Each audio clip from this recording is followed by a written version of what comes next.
오늘 주시는 하나님 말씀은 출애굽기 24장 1절에서 8절입니다. 우리 한 절씩 교독하겠습니다. 또 모세에게 이르시되 너는 아론과 나답과 아비후와 이스라엘 장로 70명과 함께 여호와께로 올라와 멀리서 경배하고 너 모세만 여호와께 가까이 나아오고 그들은 가까이 나아오지 말며 백성은 너와 함께 올라오지 말지니라.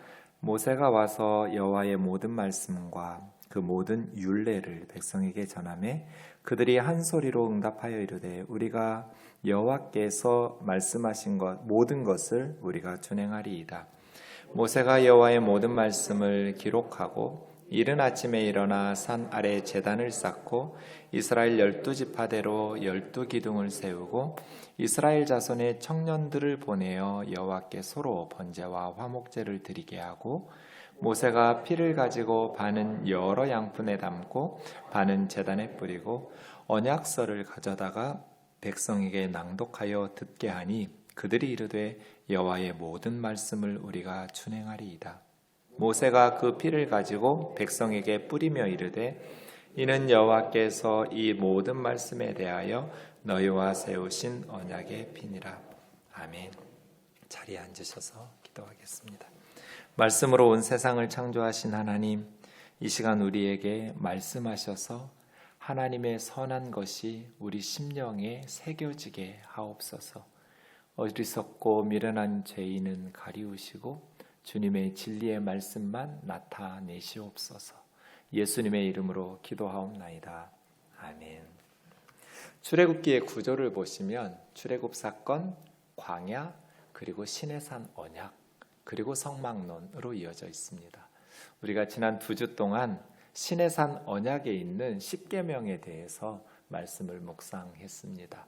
출애굽기는 바로를 섬기던 노예들이 하나님을 섬기는 예배자로의 변화를 가르쳐주는 성경입니다. 사복음서에 보시면 예수님의 공생의 시작과 끝이 주목해서 보시면 공통점이 있습니다. 마가복음 1장 14절 15절에 예수님이 세례 요한에 대한 소개 다음에 공생애를 시작하는데 요한이 잡힌 후 예수께서 갈릴리에 오셔서 하나님의 복음을 전파하여 이르시되 때가 찼고 하나님의 나라가 가까이 왔으니 회개하고 복음을 믿으라 하시더라. 이것이 마가복음에 하면 예수님의 공생의 첫 번째 말씀입니다. 예수님은 사역을 시작하시면서 하나님의 나라에 대해서 선포하셨습니다. 공생의 사역이 다 끝나고 십자가 사건도 끝나고 부활하신 후에 마지막 지상에서 부활하신 주님께서 승천하실 때까지 40일 동안 머무셨는데 그 40일간의 예수님의 사역을 한마디로 요약한 것이 하나님 나라의 일, 이렇게 표현하고 있습니다. 그러니까 공생애를 시작하실 때도 하나님의 나라를 선포하시면서 시작하셨는데 공생애를 끝내고 승천 직전에 부활하신 주님이 40일 동안 하신 사역을 한 문장으로 설명하자면 하나님 나라의 일, 이렇게 말씀하신 것입니다. 예수님은 하나님의 나라를 선포하시면서 그것을 위해서 사역하셨다라는 것을 알 수 있습니다. 하나님의 나라를 바르게 깨닫지 못하면 예수님의 사역을 이해하기 어렵습니다. 예수님이 하나님 나라를 선포하시고 하나님 나라의 일을 말씀하시면서 사역하시고 승천하셨기 때문입니다. 하나님의 나라는 우리가 죽어서 가는 천국이 아닙니다. 하나님의 나라는 하나님이 왕인, 하나님이 다스리시는 나라를 하나님의 나라라고 합니다. 우리가 죽어서 가는 그곳이 하나님의 나라 맞습니다. 왜냐하면 거기는 하나님이 왕이시고 하나님께서 통치하시기 때문입니다. 그럼 거기만 하나님의 나라인가? 지금 지상에 사는 우리들의 삶은 하나님의 나라가 아닌가? 하나님의 나라 맞습니다. 그래서 하나님의 나라는 공간적인 개념으로서 우리가 죽으면 가는 곳이 아니라 역동적으로 하나님께서 왕으로 다스리는 곳, 하나님께서 통치하시는 나라, 그게 하나님의 나라입니다. 그런데 시내산 언약을 말하는 언약과 하나님의 나라는 무슨 연관이 있는가? 하나님의 나라를 이루시는 구체적인 방법이 언약입니다. 우리는 언약을 통해서 하나님의 백성이 되기 때문입니다. 예레미야 33장에 보면 언약에 대해서 말씀하시면서 나는 그들의 하나님이 되고 그들은 나의 백성이 될 것이다. 이게 언약의 공식적인 문구거든요. 하나님께서 우리 하나님이 되시고 우리가 하나님이 백성이 되는 구체적인 방법, 그것이 언약입니다. 그러면 하나님의 백성 되는 거하고 그 하나님의 백성이 되는 언약하고 하나님의 통치, 하나님의 나라하고는 무슨 관련이 있는가? 여러분, 어떤 나라도 이 땅의 모든 나라는 반드시 세 가지 핵심적인 요소가 구비되어 있어야 됩니다. 셋 중에 하나만 빠져도 정상적인 국가라고 말할 수 없습니다. 여러분, 사회 시간을 생각해 보세요. 국가의 3요소가 뭐예요? 국민이 있어야죠. 사람이 없는데 무슨 국가가 형성되겠어요? 국민이 있어야 돼요. 사람. 그 다음요, 영토가 있어야 돼요. 사람들이 살고 있는 땅이 있어야 하잖아요. 사람들만 모여서 땅이 제대로 없는 나라라면 정상적인 국가라고 말하기 어렵죠? 그리고 주권이 있어야 돼요. 사람도 있고 땅도 있는데 주권이 다른 나라에 빼앗기면 정상적인 국가라고 말할 수 없겠죠.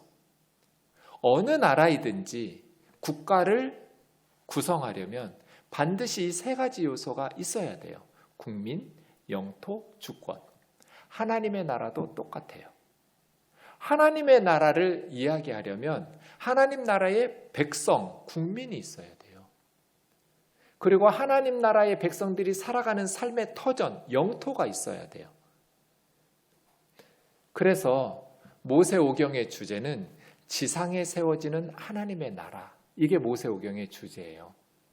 여러분, 창세기 읽어보세요. 아브라함, 이삭, 야곱, 요셉 4명의 족장에게 하나님께서는 2가지만 말씀하세요. 다른 내용들, 우리가 생각할 때 궁금한 내용들이 참 많은데 생략되어 있어요. 그리고 이게 정말 중요할 것 같은데 자세히 쓰지 않고 그냥 몇 줄로 끝내버려요. 그런데 우리가 생각할 때는 뭐 이게 그렇게 중요하다고 이렇게 길게 말씀을 쓰실까? 이런 내용들이 있어요. 길고 자세하게 쓰는 내용은 반드시 둘 중 하나예요. 백성과 영토 이야기예요. 하늘의 별과 같은 자손. 그러니까 후손들 이야기를 하죠. 이삭, 태어나는 이야기. 또 결혼하는 이야기. 그 다음에 영토, 약속의 땅 이야기. 왜요? 하나님 나라를 하나님께서 지상에 세우신다. 이런 목표를 가지고 족장들을 인도하시거든요. 그래서 지상에 세워지는 하나님의 나라가 모세오경의 주제인데 이제 신약으로 넘어오면 지상에 세워지는 하나님의 나라가 전부가 아니에요. 이제 영토가 새하늘과 새 땅으로 변해요. 요한계시록에 가면. 그래서 우리가 영원히 살아가야 될 나라. 여러분 생각해 보세요. 하나님께서 몇십 년 동안 지상에 존재하다가 존재가 죽고 나면 없어져 버릴 사람들을 위해서 이 우주를 만드시고 독생자 예수 그리스도를 십자가에 내어주셨겠어요?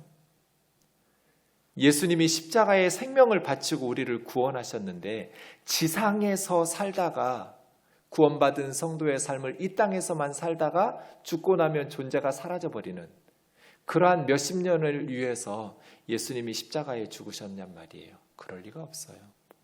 사랑하는 사람들은 영원히 함께 살아야 되거든요. 사랑하니까. 하나님께서 독생자 예수 그리스도를 세상에 보내어 주신 것은 새하늘과 새 땅, 이 세상에서 끝나지 않는 죽음도 끊어놓을 수 없는 영원한 사랑의 사귐을 계획하시면서 예수님을 보내어 주신 거거든요. 그래서 단순히 이제는 이 땅에서도 하나님의 통치를 받으며 사는 하나님의 백성이지만 죽어서도 영원히 어떤 면에서는 더 온전한 하나님의 나라를 맛보면서 새하늘과 새 땅에서 살게 되는 것이죠. 이 땅이 하나님의 나라예요. 하나님의 통치가 있죠. 그런데 인간들이 반역하고 불순종하기 때문에 하나님의 주권이 100% 시행되는 교회는 없어요. 하나님의 나라가 완벽하게 실현되는 지상의 장소는 없어요. 그런 공동체도 없어요. 인간들의 영적인 무지와 또 불순종 때문에 하나님의 나라가 100% 구현되지는 않아요. 그러나 새하늘과 새 땅, 저 천국에 가면 죄가 없어요. 그때 우리는 100% 하나님의 뜻을 깨닫고 바르게 알고 온전히 순종할 거예요. 그러니 하나님의 뜻이 온전히 실행되겠죠? 하나님의 통치가 완벽하게 구현될 거예요. 그게 천국이에요. 하나님의 나라죠. 그래서 모세오경의 주제, 지상에 세워지는 하나님의 나라. 그러려면 하나님의 백성이 있어야 되잖아요. 그래서 아브라함, 이삭, 야곱, 요셉, 이스라엘 백성들이 필요한 거예요. 그런데 하나님의 백성으로 삼는 것을 그냥 이제부터 너희가 내 백성 하렴이 아니에요. 이 하나님의 백성이 되는 구체적인 방식이 언약이라고 그랬어요. 여러분, 사랑하던 연인이 법적이고 공식적인 부부가 되려면, 남편이 되고 아내가 되려면 혼인신고를 해야 하잖아요. 혼인신고를 하지 않았는데 법적인 부부, 공식적인 부부라고 존중받을 수는 없잖아요. 그것처럼 언약을 통해서 하나님과 우리는 법적이고 공식적인 관계인 하나님의 백성이 되는 거예요. 그런 의미에서 하나님의 나라이죠. 예레미야 33장에 보면 하나님께서 언약을 말씀하실 때 내가 그들의 남편이 되었어도 이렇게 말씀하시죠. 꼭 결혼식 하는 거하고 비슷하거든요. 여러분 가끔 그런 생각하지 않으세요? 혼인신고만 하고 살면 안 될까요? 그래도 되죠. 왜냐하면 공공기관에 가서 혼인신고를 하면 공식적으로 부부가 돼요. 법적인 남편이 되고 아내가 되죠. 근데 왜 굳이 결혼식을 해야 될까요? 혼인신고만 해도 그 전에 이미 두 사람이 이야기가 끝났잖아요. 내가 평생 당신의 남편이 되고 당신의 아내가 되겠다고. 그리고 공공기관에 가서 혼인신고를 했단 말이에요. 그럼 부부가 되었어요. 근데 왜 굳이 결혼 예식을 할까요? 이런 것처럼 언약에도 내용적인 측면이 있어요. 언약 당사자 간에 서로의 프로포즈가 있고 만남이 있고 또 조건들이 있고 맹세들이 있고 이러한 내용적인 측면도 있지만 이게 이제 결혼할 부부 두 사람이 혼인 신고할 때까지인 거예요. 그런데 결혼 예식도 하잖아요. 사람들 불러 모아서. 하나님과 이스라엘 백성들도 예식적인 측면을 갖췄어요. 그것이 오늘 본문의 내용이에요. 우선 내용적인 측면부터 간단히 살펴보겠습니다. 출애굽기 19장에서부터 시작되었어요. 십계명 첫 번째 설교할 때 살펴보았는데요. 하나님께서 프로포즈 하셨어요.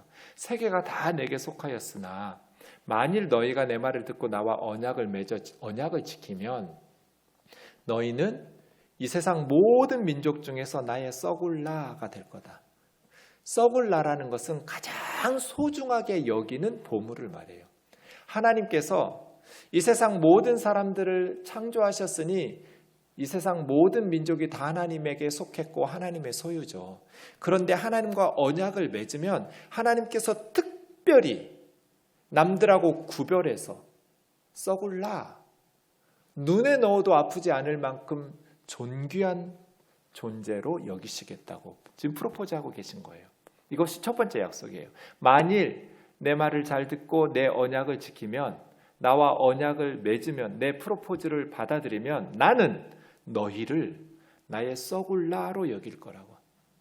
내게 가장 소중한 존재로 여길 거라고. 두 번째 약속은 제사장 나라가 될 거라고. 제사장은 하나님 가장 가까이서 예배하고 섬기는 사람들이잖아요. 하나님과 이스라엘 백성 사이에 다리 역할, 중보적인 역할을 하는 사람들이기도 해요.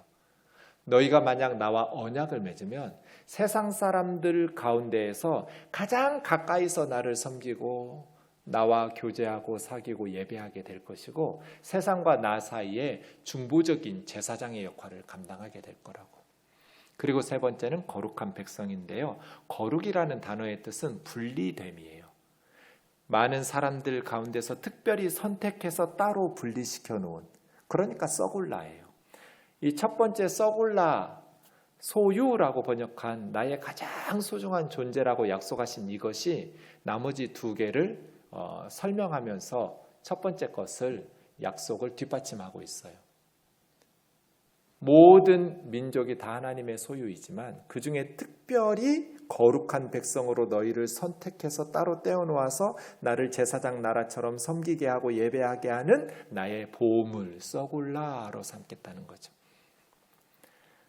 모세가 내려와서 하나님의 프로포즈를 이스라엘 백성들에게 전달했어요. 모세는 중매쟁이 같아요. 그랬더니 이스라엘 백성들이 열렬히 환영했어요. 일제히 응답하면서 여호와께서 명령하신 대로 우리가 다 행하겠습니다. 언약 백성이 되겠습니다. 우리는 지상 만민 중에서 하나님께서 가장 소중하게 여기시는 서굴라가 되고 싶습니다. 하나님 우리를 그렇게 소중하게 여겨주세요. 열렬히 환영했어요. 그래서 모세가 하나님 앞에 올라가서 백성들의 뜻을 전달했어요. 그랬더니 하나님께서 언약 법을 주셨어요. 근데 있잖아, 나랑 함께 살려면 하면서 언약법을 주셨는데 언약법이 두 부류로 나누어져요. 왜냐하면 중간에 이스라엘 백성들이 모세에게 와서 요청을 해요. 하나님이 직접 우리에게 말씀하시니까 우리가 죽을 것 같다고. 당신이 올라가서 하나님의 말씀을 듣고 우리에게 전달하면 그것이 하나님의 말씀이라는 것을 우리가 인정할 테니까 하나님이 직접 우리에게 말씀하시지 않게 해달라고. 당신이 가서 듣고 우리에게 전달해달라고. 그래서 언약법 첫 번째는 하나님께서 직접 이스라엘 백성들 귀에 들려주신 십계명이에요. 이건 모든 이스라엘 백성들이 직접 하나님의 음성으로 들었어요. 그런데 중간에 이스라엘 백성들이 십계명이 끝나니까 모세에게 와서 중재 요청을 해서 그 다음 20장 23절부터 23장까지를 모세가 간접적으로 하나님의 율법을 전달했어요. 그래서 언약법이 하나님께서 직접 들려주신 십계명과 모세를 통해서 전달해 주신 언약 율법으로 둘로 나뉘게 된 거예요. 근데 있잖아, 너희 내 백성 하려면, 나의 서굴라가 되려면 나는 다른 우상 섬기는 꼴은 못 봐. 나면 나고 우상이면 우상이지. 나도 좋고 다른 신도 좋고 나는 그런 하나님이 아니야. 나랑 같이 살려면 나를 어떤 새나 사람이나 짐승이나 물고기 형상으로 만들어 놓고 그게 하나님이라고 절하고 예배하고 섬기는 꼴을 나는 못 봐. 나를 어떤 형상으로도 만들어서 절하면 안 돼. 나와 함께 살려면 내 이름을 도용해서 다른 사람들을 착취하고 억압하면 안 돼. 하나님의 이름을 망령되이 일컬으면 안 돼. 내 이름으로 권위를 내세우면서 하나님의 뜻이라고 말하면서 너희들의 목적을 달성하는 사기꾼이 되면 안 돼. 하나님의 집을 강도의 소굴로 하나님의 이름을 도용해서 너희들의 이익을 챙기면 안 돼. 나는 천하 피조 자연 만물에게 사람들은 말할 것도 없고 안식과 쉼을 주는 삶을 원해. 나는 너희들의 탐욕과 너희들의 불안 때문에 종들과 짐승들을 안식일에도 쉬지 못하게 하고 억압하고 착취하고 노동을 시키는 그런 잔인한 주인이 되지 않기를 원해.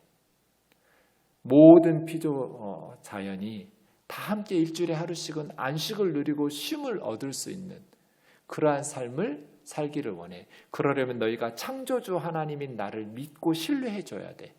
나를 믿지 못하면 불안하니까 안식일에 쉼을 주지 못할 거야. 나를 신뢰하지 못하면 탐욕 때문에 너희들은 안식일을 지키지 못할 거야. 창조주 하나님이요 애굽에서 너희를 건져낸 구원의 주 하나님인 나를 믿고 신뢰하면서 일주일에 하루씩은 놀아. 예배하면서 쉬어. 할 수 있니? 나는 자기를 낳아서 길러주신 부모도 공경할 줄 모르는 애들하고 같이 살고 싶진 않아. 보이는 부모도 공경하지 않는데 보이지 않는 하나님을 공경하겠니? 나는 내가 준 사람의 삶의 길이를 인간이 스스로 빼앗는 살인하는 자들을 용납할 수 없어. 나는 가정을 파탄시키고 배우자를, 가정을 소중히 여기지 않는 간음하는 사람들, 바람피는 사람들, 나는 같이 살고 싶지 않아. 나는 남의 것을 도둑질하는, 남이 땀 흘려 수고한 것들을 훔치는 사람들과 같이 살고 싶진 않아.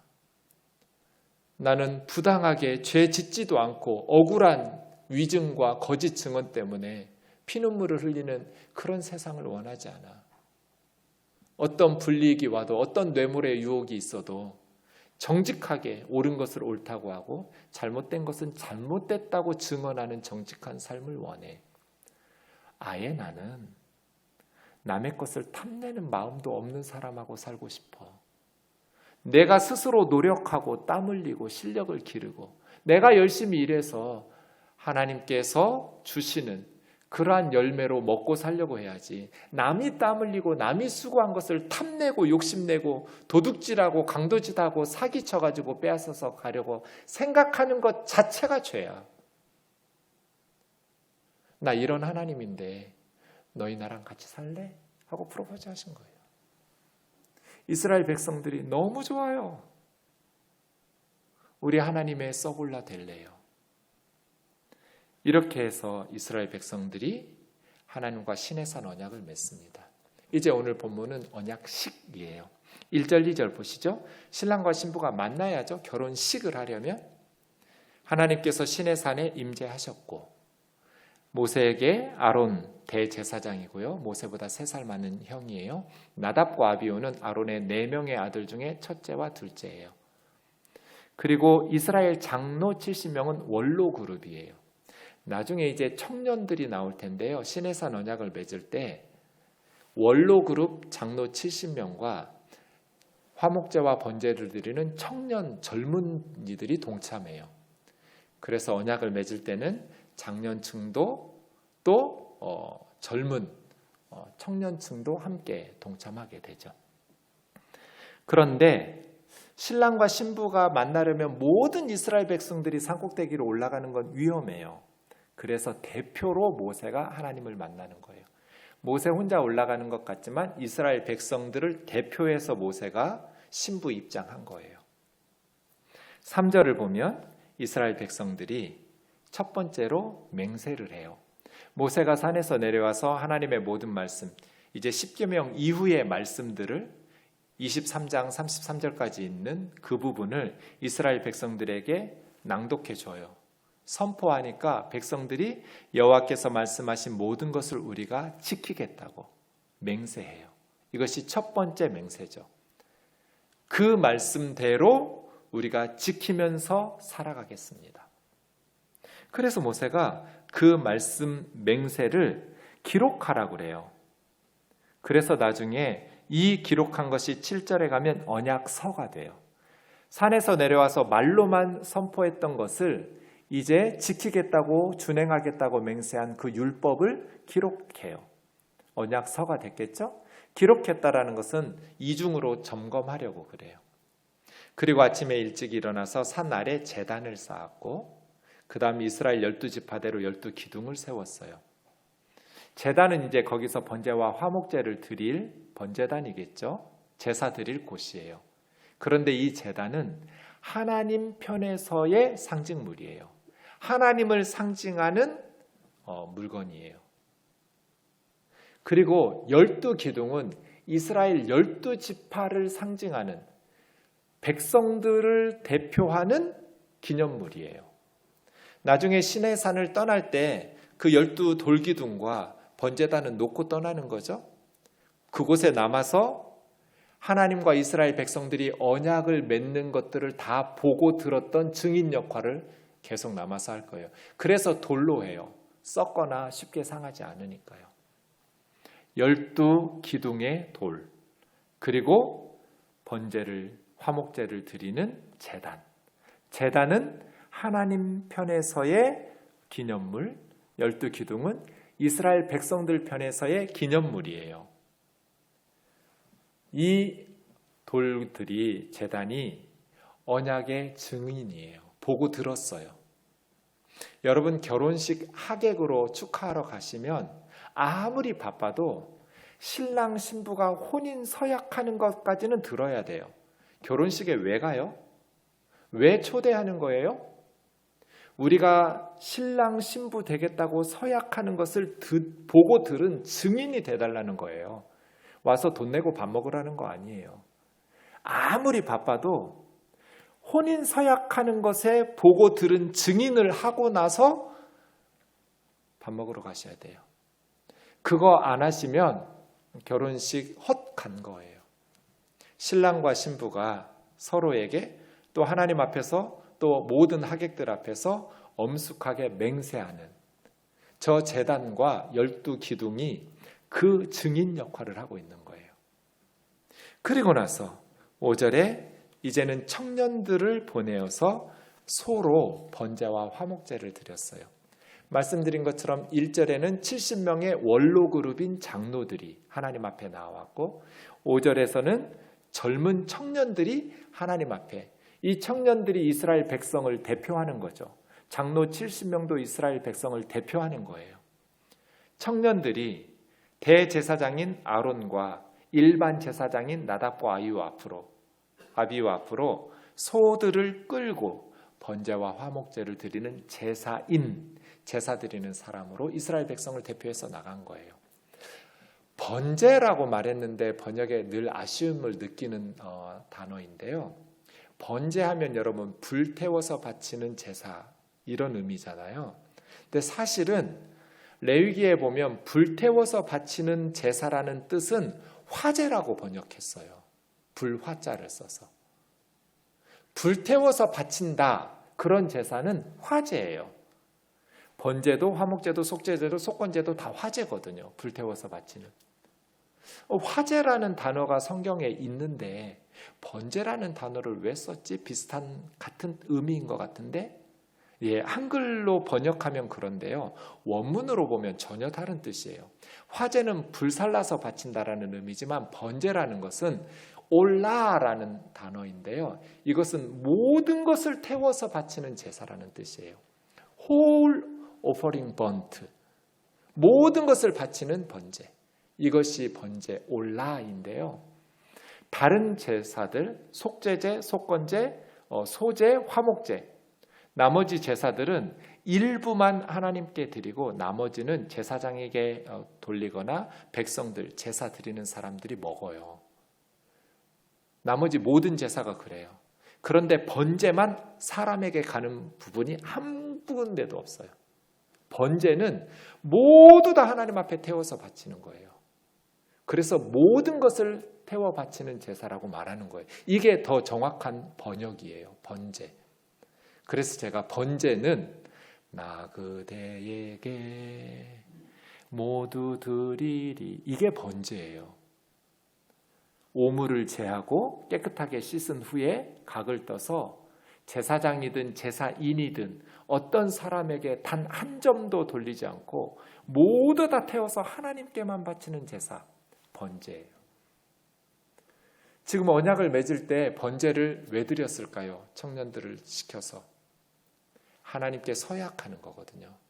나 그대에게 모두 드리리. 하나님 너무 좋아요. 하나님이 우리 하나님 되시고 하나님이 우리 아버지 되시고 하나님이 내 남편 되시는 거 너무 좋아요. 내 모든 것을 하나님 앞에 드릴게요. 번제. 화목제는 여러 가지 이유가 있어요. 화목제를 드리는 이유들이. 그런데 여기서는 이것도 역시 서약할 때 화목제 드리거든요.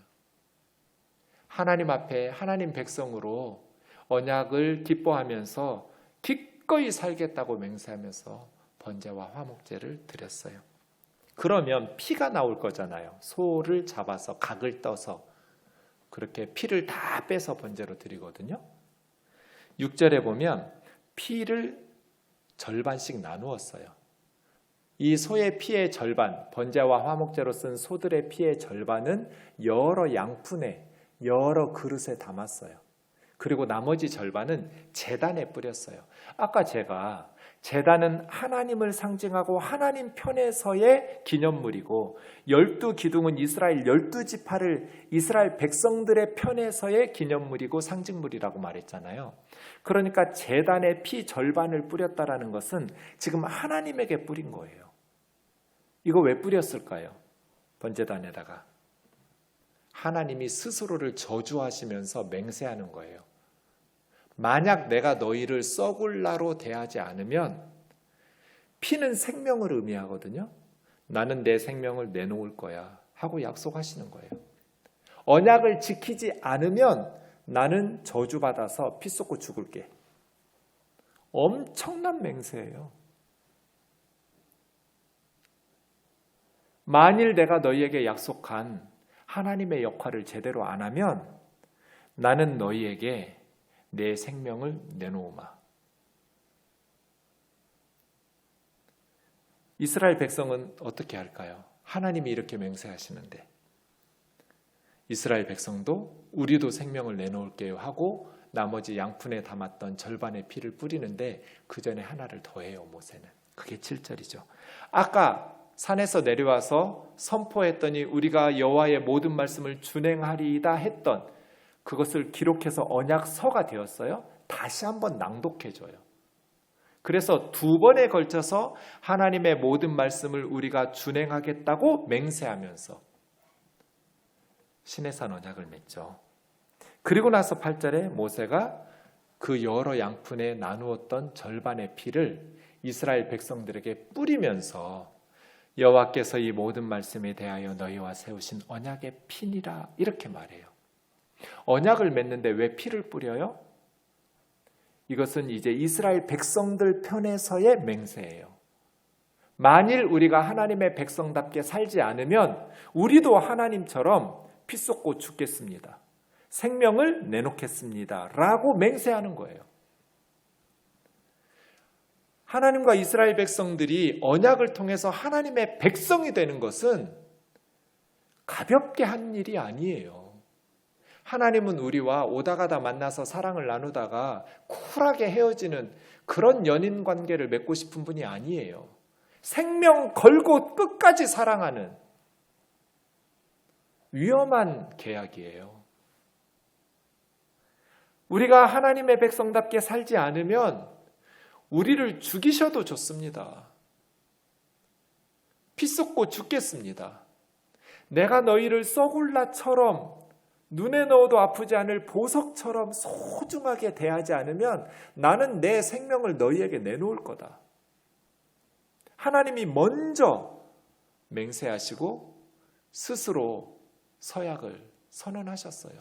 그랬더니 이스라엘 백성들도 따라서 하나님 앞에 맹세하고 언약의 피를 뿌렸어요. 이것이 언약이에요. 이렇게 하나님의 백성이 된 거예요. 언약은 하나님의 백성이 되는 구체적인 방법이에요. 그런데 그때 피를 뿌렸어요. 그래서 제가 목사님 주례 좀 해주세요 하면 맨날 한번 물어봐요. 내가 주례 해줄 텐데 피 좀 뿌리면 안 될까? 결혼식 할 때? 사람 피는 못 뿌리고 닭 같은 거 내가 피는 준비할 테니까. 한 번도 못 뿌려봤어요 지금까지. 결혼식을 한다는 것은 남편이 되고 아내가 된다는 것은 생명 바치는 거야. 네 맘대로 계속 살려면 결혼은 뭐하러 해. 상대방을 위해서 내 생명을 바칠 거라고. 맹세하고 남편이 되고 아내가 되는 게 결혼이라는 거다. 여러분, 이렇게 결혼식이 끝났어요. 결혼식 끝나면 뭐 해요? 먹어야죠. 피로연을 해야죠. 9절에서 11절 보세요. 모세와 아론과 나답과 아비후 이스라엘 장로 70인 1절에 나왔던 분들이죠. 그러니까 1절은 명령이고요. 9절은 순종이에요. 1절에서 말씀하신 그것을 9절에서 성취한 거예요. 올라가서 하나님을 보고 하나님을 뵙고 먹고 마셨어요. 언약을 마쳤으니까 피로연하는 거잖아요. 원래 하나님 보면 죽잖아요. 우리는 죄인이고 하나님은 지극히 거룩하신 분이니까. 그런데 이때는 죽이지를 않으세요. 언약 맺고 같이 먹고 마시는 건 너무나 당연하니까. 그런데 문제는 뭐예요, 여러분? 우리가 예레미야 33장에서 본 것처럼 이스라엘 백성들이 언약을 깨뜨렸다는 거잖아요. 내가 그들의 남편이 되었어도 그들이 내 언약을 깨뜨렸다. 하나님은 신실하게 약속을 지키셨는데 이스라엘 백성들이 우상 숭배하고 하나님의 이름으로 억압하고 착취하고 도둑질하고 살인하고 간음하고 위증하고 남의 것 탐내고 안식일은 지키지도 않고. 그럼 어떻게 해야 돼요?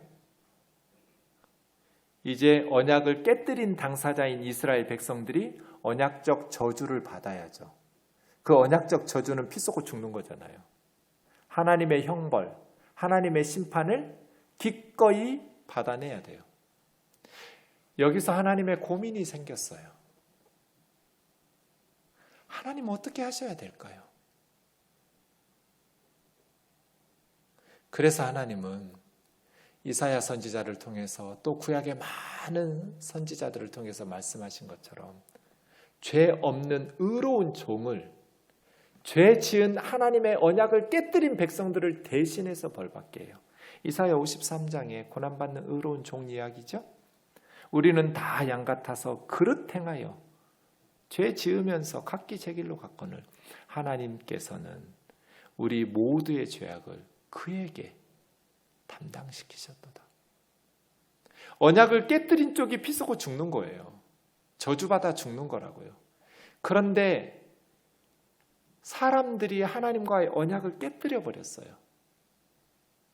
그래서 하나님께서는 그들이 받아야 될 언약적 저주를 죄 없는 그의 아들 예수 그리스도에게 대신 짊어지게 하신 거예요. 그래서 예수님은 토살장으로 끌려가는 어린 양처럼 털 깎는 자 앞에 잠잠한 양처럼 입을 열지 않고 우리를 대신해서 십자가에 벌거벗고 올라가서 자기 피 쏟고 생명 바친 거예요. 그래서 십자가 전날 밤 마가복음 14장 24절 말씀과 같이 성찬식을 하죠. 성찬식은 그 다음날 이루어질 십자가 사건을 연극처럼 가르치는 거예요. 영적인 교훈을 가르치는 방식이 두 가지가 있어요. 하나는 말로 가르치고요. 하나는 예식으로 가르치는데 성찬식은 연극처럼 예식으로 십자가의 진리를 가르쳐줘요. 빵을 찢어주시면서 받아 먹어라. 너희를 위해서 찢어지는 내 몸이다. 붉은 포도주를 따라주시면서 갖다 마셔라. 이 잔은 많은 사람을 위해서 흘리는 나의 피다. 곧 언약의 피다. 언약 맺을 때 피가 왜 필요해요? 언약을 깨뜨린 사람들이 피 쏟는 거거든요. 받아 먹어라. 너희를 대신해서 내가 피를 쏟았고 언약적 저주를 쏟은 것을 믿음으로 말미암아 내 피를 받아 먹으면 너희 속에는 나의 십자가의 희생이 너희 것으로 소유되게 될 것이다. 우리가 재판을 받고 재판장이 판결 내린 것처럼 그 죄값을 다 치르고 나오면 자유잖아요. 하나님께서 우리 대신 예수 그리스도를 십자가에 내어주셨어요. 언약적 저주를 예수님에게 쏟아 부었어요. 우리 모두의 죄악을 그에게 담당시키셔서 예수님이 우리 죄값을 지고 하나님에게 버림받고 저주받아 죽었어요. 피 쏟고 죽었어요. 이거 받아 먹으라는 거예요. 믿음으로 받아 마시라는 거예요. 그러면 나의 십자가의 피가 너희 속에 들어갈 거잖아요. 예수님의 십자가의 희생이 우리의 것이 될 거잖아요. 받아 마셔라. 이것이 언약의 피다. 하나님 앞에 갈 때 이제 우리는 죄값을 다 치러낸 거예요. 우리 대신 예수님이 하나님의 형벌을 다 받으셨기 때문에 우리 안에 있는 믿음으로 들어와서 소유된 그리스도의 피 때문에 언약적 저주를 다 받아냈던 예수 그리스도의 언약의 피 때문에 이제 우리는 죄사함을 받아서 하나님 앞에 용서받는 죄인으로 의로운 하나님의 백성으로 하나님 앞에 나아갈 수 있게 된 거죠. 이게 기독교예요. 이러려고 예수님은 오신 거예요. 언약을 이해하지 못하면 예수님의 공생애를 이해할 수가 없어요. 하나님의 나라를 이해할 수가 없어요. 이렇게 하나님의 백성이 돼요. 이렇게 하나님의 언약을 통해서 구원받은 백성이 되는 것이죠. 예수님은 단순히 우리를 사랑하기 때문에 감정적으로 오셔서 십자가에 죽으신 것이 아니에요. 감정적인 사건이 아니라 매우 냉철한 법적인 사건이에요. 이성적이고 논리적이고 합리적인 사건이에요.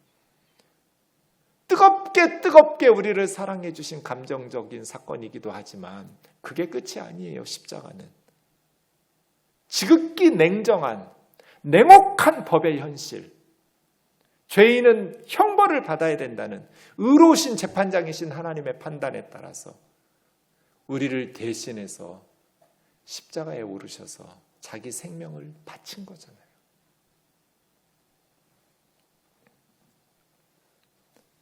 시편 116편 저자처럼 우리에게 주신 이 하나님의 은혜를 무엇으로 보답할까요? 우리를 썩을라 삼아주시고 죄인인 우리를 위해서 그의 아들 예수 그리스도를 십자가에 내어주시고 다시 우리를 하나님의 자녀, 하나님의 백성으로 삼아주신, 우리를 가장 소중한 존재인 썩을라로 다시 품어주신, 아버지의 재산을 허랑방탕하게 다 탕진하고 거짓골로 돌아오는데도 버선발로 달려가서 잔치를 베풀어 주시는 이 하나님의 은혜를 무엇으로 보답할까요? 왜 그리스도인들이 영적인 기쁨이 없습니까? 왜 그리스도인들이 삶의 변화가 나타나지 않습니까? 이 하나님의 은혜를 놓쳤기 때문이에요. 이 하나님의 사랑을, 십자가의 은혜를 놓쳐버렸기 때문이에요. 왜 세상 속에 살면서 유혹을 받아서 타락하고 죄짓고 살아가게 됩니까? 내가 지금 예수 그리스도 안에서 언약 백성이 되었다라는 정체성이 흐릿하기 때문이에요. 내가 하나님의 자녀라는, 하나님의 백성이라는, 어떻게 해서 하나님의 언약 백성이 되었는지 그 뚜렷한 자기 정체성이 흐려졌기 때문이에요. 우리 어떻게 하나님 앞에 보답해야 될까요? 요한 사도처럼 하나님이 이같이 우리를 사랑하셨은즉, 하나님이 이렇게 우리를 사랑하셨은즉 우리도 서로 사랑하는 것이 마땅하도다. 예수님의 십자가를 바라볼 때 하나님이 이렇게 우리를 사랑하셨으니 우리도 서로 사랑하는 것이 마땅하도다. 자격 없는 죄인인 나를 사랑해서 십자가에 죽으신 하나님의 사랑처럼 나도 허물 많고 죄 많은 다른 이들을 용납하고 오래 참고 용서하기 위해서 기도하고 그들을 사랑하는 것이 마땅하도다. 슬픈 소식을 전할 시각이 되었어요. 어제 제가 옮겨온 단톡방에 우리 신화영 자매님 임종이 가까웠으니 기도 부탁을 드렸는데 오늘 새벽 0시 15분에 천국에 갔어요.